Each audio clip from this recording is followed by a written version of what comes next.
Right. So this where we're starting kind of spills over from the last episode. So if you haven't listened to that one, greatly suggest you do so. And we're kind of going through a series of quotes from people who freely and openly, sometimes not as loudly, but definitely some people that freely admit that they are freeloading atheists, that they are wanting to present their idea of a kind of this formless void of a universe that has started because of nothing. There's a process involved, but then we have to smuggle in things like free will and the ability to know things and non-material things that the Christian worldview is able to present and have an explanation for, have a foundation and a basis for. But they're coming through and saying, here's what our ideas lead to, which seems to be survival of the fittest, but we also want morality. So how do we achieve that? And they achieve that by stealing from the Christian worldview. And so, or the world is just material, but we still want free will. Yeah, we still want it to be free.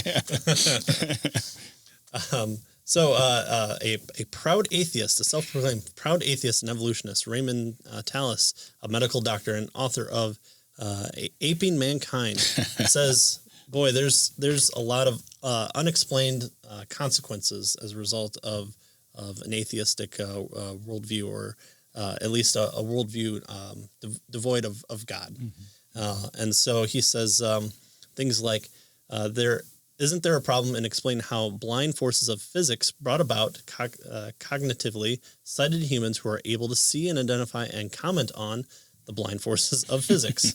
How do forces of physics create being that transcend those forces?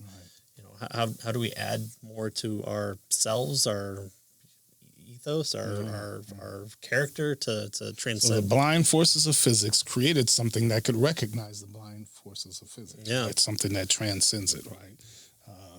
How did that happen? Why are humans able to rise above forces that supposedly created them and engage with the nature as if from the outside? Can a puppet gain control over the puppeteer?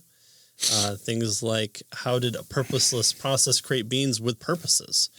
Or isn't there a problem with explaining how undesigned process could produce one species that is indeed a designer? How did we get humans? How did we humans get to be so different? How is it possible for humans to be so different from the forces that supposedly produce them? How can water rise above its source? Yeah. That's good, and those are good questions asked. And so we'll see his answer here. Reductionists would resolve the dilemma simply by decreeing that humans are not so different after all. Again, they don't want to talk about these things, and so we want to be above the universe and know it, but we can't really know it. That's what we would say. But do we know that? Yeah. Isn't that something that we can know? And so that seems to be an issue. In arts, Tallis says that he rejects reductionism, but he's concerned from a neurobiological reductionist point of view that it's starting to inculcate itself in other areas of the knowledge, and everything else. So things like in the arts, we have works of arts that we're drawn to because it stimulates the reward centers of our brain, not because they're beautiful or because they're aesthetically pleasing in some fashion or it evokes emotion, but your neurons fire, and we know that's where the pleasure center is at. Just like how you eat a good peanut butter and jelly sandwich, looking at the David is just the same thing, just maybe in different quantities. Or how neuroliteracy, we love literature by scanning people's brains that read Shakespeare, and we see that they're reacting in some way. So it's just a brain process. Or legal theory, we figure out how to establish guilt or innocence, and we know this through MRI scans. And so we need to curtail laws to have guilt fire off more, so people won't commit crime. That's right. There are other things like neuroeconomics, where we use methods to determine how consumers' brains respond to brands and products. So again, it's not what praxeology would say, and that that you make free actions and choice based upon your subjective needs, which is good Austrian economics point of view, but that you just respond to it. Something flashes. The McDonald's puts red because red is a sign of hunger, and so you see red, you see at McDonald's, and you're like, I'm hungry. I'm hungry for McDonald's. I'll go towards the red to eat. And even neurotheology uses MRIs to find the God spot, the parts of the brain that supposedly lead people to conceive the idea of God and undergo mystical experiences. So these neurotheories are more faddish than factual, Tallis complains. And he has issues with all these things. So what's his idea? What is he replacing? What is his answer for all the reductionist points that he made here at the beginning of this part? What does he propose to the reductionists he so passionately opposes? Nothing. Again. Yeah. His quote is, "The truth is, I don't know." Wow. So again, throws the grenade, runs. Good luck.